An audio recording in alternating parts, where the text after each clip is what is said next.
What if I told you that just about 40 minutes outside of Buenos Aires, there's a place where kids take boats to school, where groceries arrive by river, and where entire neighborhoods rise and fall with the tide? This isn't Venice. It's not a hidden European canal town. It's Tigre in Argentina. And if you're visiting Buenos Aires and wondering whether Tigre is worth the day trip, this is your complete guide. What to do, what to skip, and what we would do differently. Because for porteños, Tigre is a quick escape. But for us, it was a window into a completely different Argentina. So come along with us.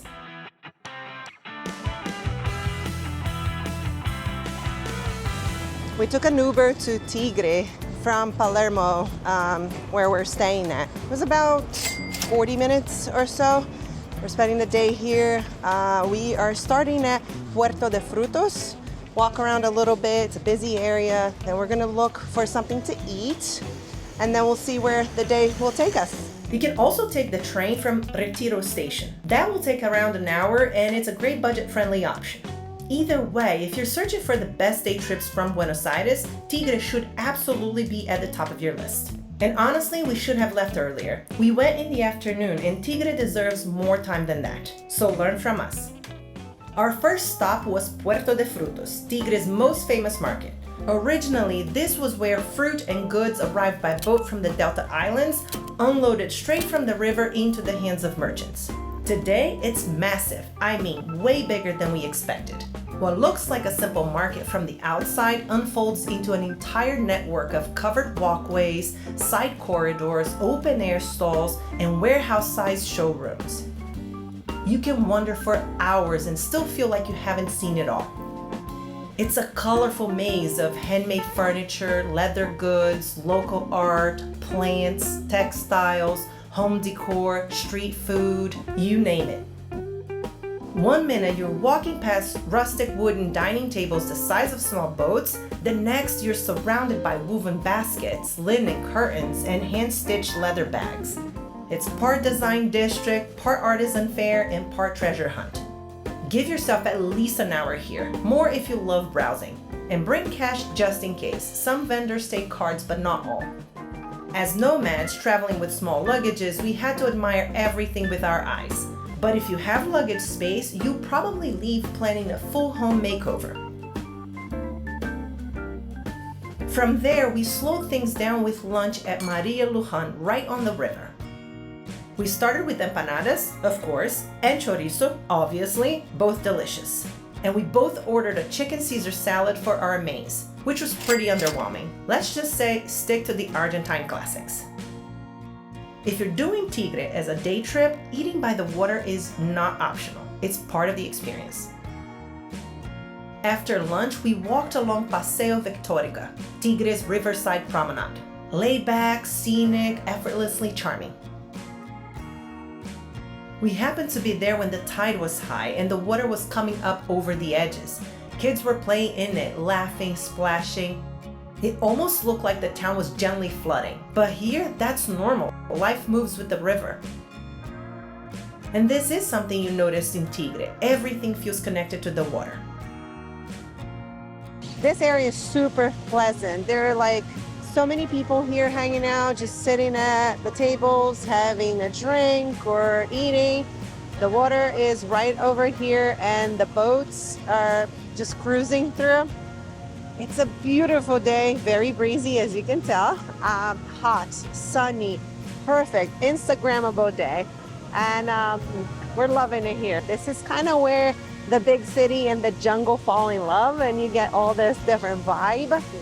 Definitely consider taking a trip here. Spend a few hours here, an afternoon. You'll enjoy it.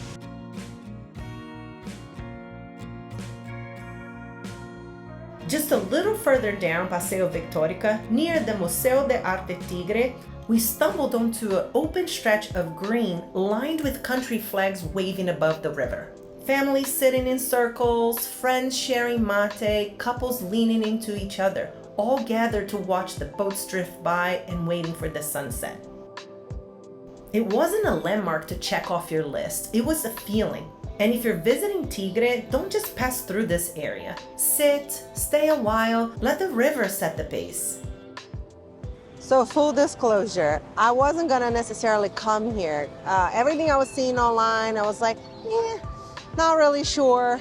But I'm so glad that we made the decision to do it and spend the day here. It's been lovely. But right now, people are starting to gather for the sunset. All right, now here's where Tigre truly revealed itself. As the sky started shifting colors, we boarded the last boat tour of the day, around 7:10 in the evening.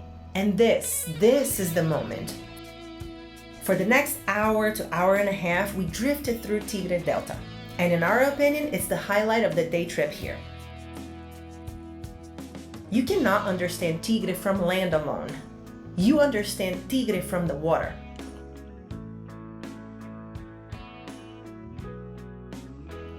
If this guide is helping you plan your Buenos Aires trip, please hit like and subscribe. It helps more travelers find this video. The Tigre Delta is formed by the Paraná River, the second longest river system in South America. The brown color in the water, it's sediment. Minerals and soils carried downstream from thousands of miles away. The river is literally building the delta as it flows.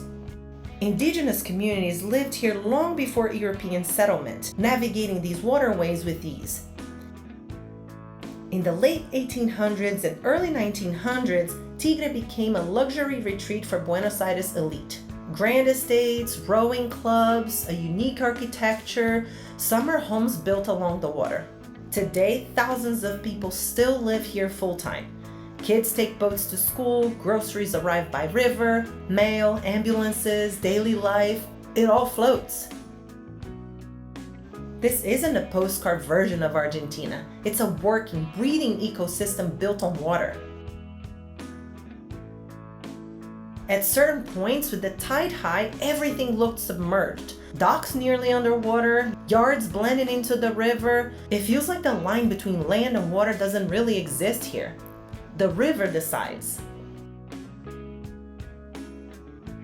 And the name Tigre, it means tiger in English, but Argentina doesn't have tigers. It actually comes from the jaguar. Early Spanish settlers saw the jaguars roaming the wetlands centuries ago and called them tigers. Back then, the delta was wild, untamed, dense, so the land became known as Tigre. Over time, as settlements grew and the landscape changed, the jaguars disappeared from the area. No jaguars anymore, just boats cutting through the water, wooden docks rising and sinking with the tide, and stories carried by the river. During our boat tour, we learned so much about this unique place. Admiring the beautiful views and drifting past stilted homes tucked between trees, we started to understand that this isn't just a scenic boat ride. It's a completely different way of life. You're not just sightseeing, you're witnessing a community built on water, resilient, resourceful, and deeply connected to the river. We returned to port just as night settled in, tired in the best way, and Tigre reminded us why we love slow travel. We hadn't even heard of it before coming to Argentina, and sometimes the most memorable places are like that. The ones quietly waiting just outside the city, the ones you find by accident. If you're visiting Buenos Aires and wondering, is Tigre worth it as a day trip? Without a question. But go earlier than we did, give it the time it deserves, and don't skip the boat tour. Let us know in the comments, is Tigre on your Buenos Aires itinerary? Or have you been? We'd love to hear your experience. And if this Tigre travel guide helped you, like, subscribe, and send it to someone planning a trip to Buenos Aires. Because next we're heading to Patagonia. You don't want to miss it. So pack light, dream big, and remember, there's always more to explore.